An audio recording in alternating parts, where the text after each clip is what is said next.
Hi, I'm Ashley. And I'm Bethany. And we are with Predators of the Heart, a wildlife sanctuary located up in Anacortes, Washington. Today we're going to take you through and show you some pretty amazing animals. Thank you so much for joining the San Juan County Fair virtual fair. And I hope that you leave today with a new appreciation and maybe some new knowledge about all of these animals. So these are our raccoons. You know, springtime is baby season. So this is kind of a common animal to be orphaned during the springtime, and facilities that are able to take them and re-release them end up getting full. So we did get phone calls asking if we could take in a few raccoons. With us having 4 though, we are at capacity, and they can live into their 30s. So we'll have these guys for a while. This is Percy, we've got Rocket over there, and then Nico and Apollo are a little bit more shy. This here is Nico. Apollo is always the last one to come up to anybody. Raccoons have 4 times the sensory in their hands as we do, which is why you always see them touching stuff.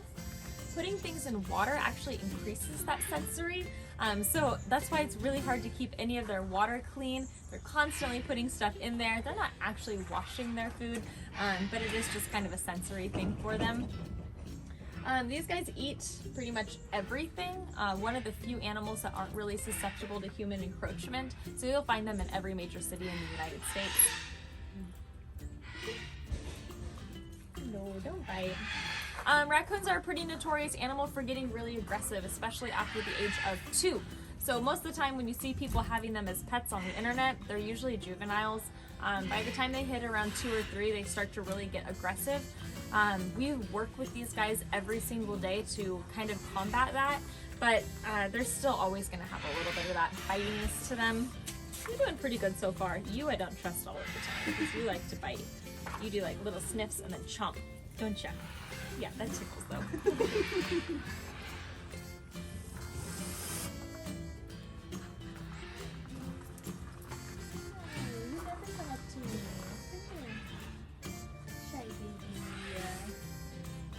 Rocket here is definitely on the smaller side. Percy's a little bit more of an average weight that you're going to see with raccoons. But Rocket's definitely the most friendly. No, I'm not. Yes, you are. We love these guys. We're hoping that we can set up a live cam just because they're so entertaining to watch all of the time. The black stripes underneath their eyes helps them see better. It kind of reflects light, sort of like why you know, sports players will put stripes underneath their eyes. They've got over 200 different vocalizations that they can make. They're very playful, especially with each other.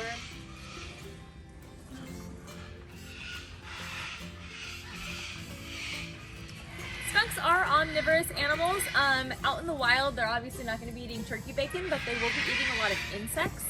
And if they can get their hands on maybe a small rodent, like maybe a small mouse or a vole, they will catch that and eat it. We try to stick to giving him more fruits and vegetables.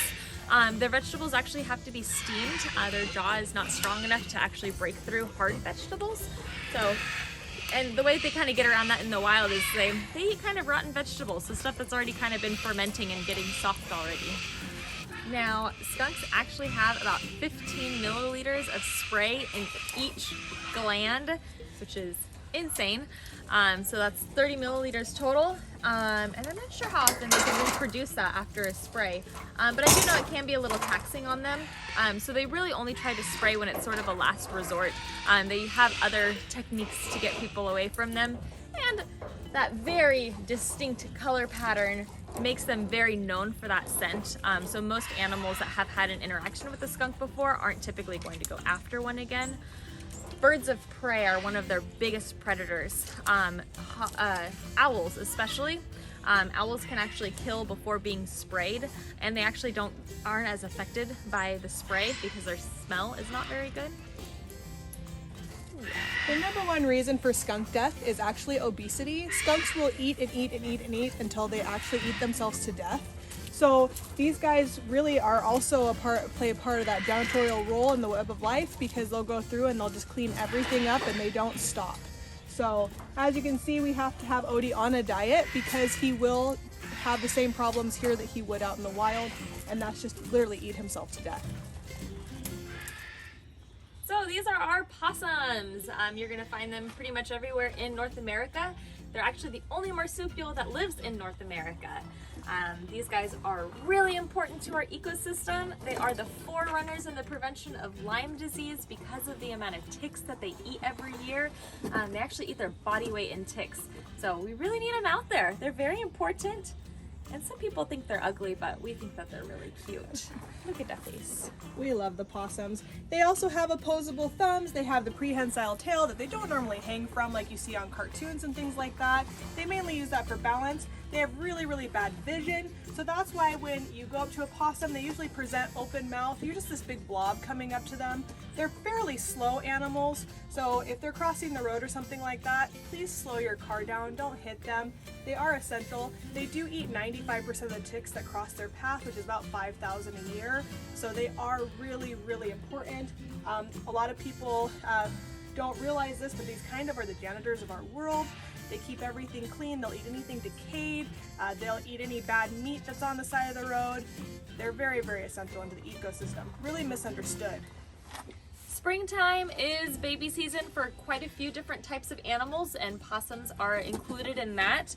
We get a lot of phone calls during the springtime of people who have found possums out in the wild.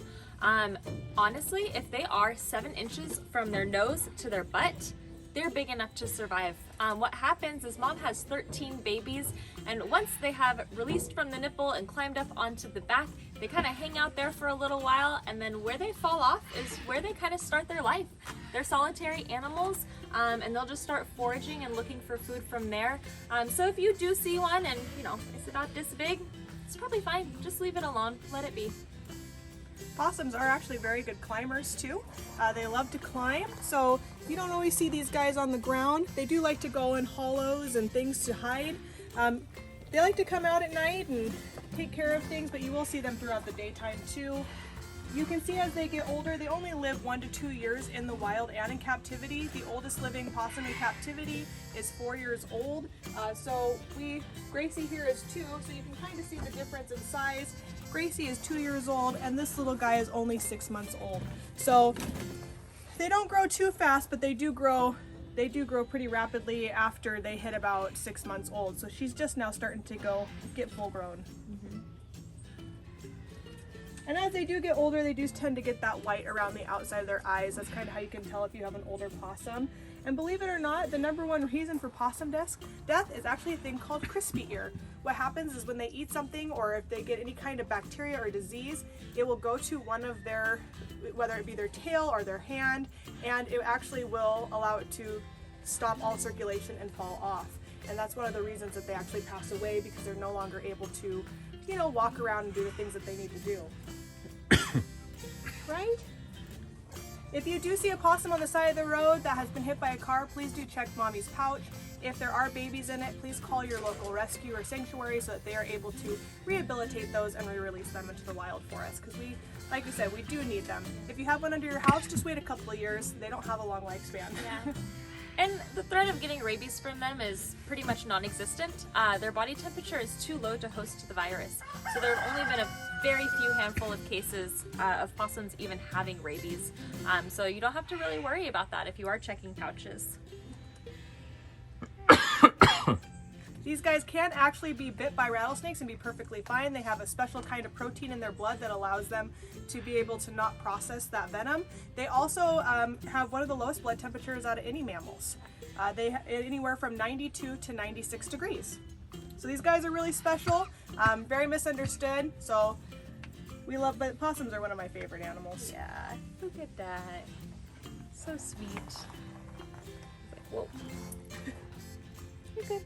You just have it. Bean is a North American porcupine. One of her favorite snacks is bananas. There you go, Bean. Now, porcupines can't throw their quills like people think they can. It's just a modified fur. So the predator actually has to back into Bean, and then the quills will just fall out on their own. She does shed them, just like she does her normal fur. We have to constantly come through here and pick up her quills so that she's not quilling herself. You can actually see that their quills, when they fall out, become flexible. which is really weird. They also have microscopic barbs on them so that when they go in you, they will continue to work their way into you. If you do have a pet that gets quilled by a porcupine, please take it into your vet so that the vet can actually surgically remove those, because it is very painful for your animal just to pull them out because of those microscopic barbs. Now, quilling animals and people is not their first line of defense. Their first line of defense is actually to let off a musky smell. Not quite as potent as a skunk, but it is kind of stinky. So when she gets really, really nervous, Bean will fluff up, she'll let off that unique smell, and then she'll start shaking and swaying side to side with her quills extended. Now they can lift them up and down. Believe it or not, you can pet a porcupine. You can actually pet them one direction. I'm not quite that brave, but she actually has no quills on her face, on her paws, and on her underside. They're excellent climbers. They can climb.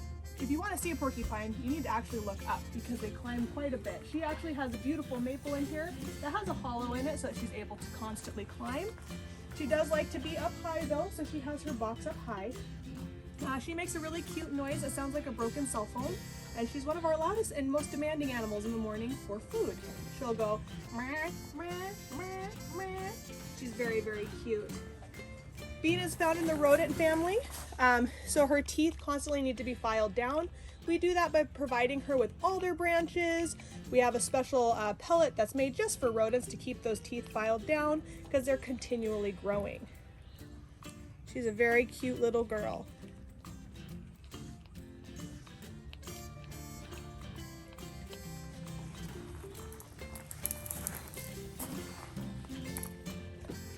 Again, I am Ashley. And I'm Bethany. And we want to thank you so much for joining us today at the 2021 San Juan County Fair. We really hope that you learned a lot about animals, and once again, we are predators of the Hart Wildlife Sanctuary in Anacortes, Washington. Have a great day.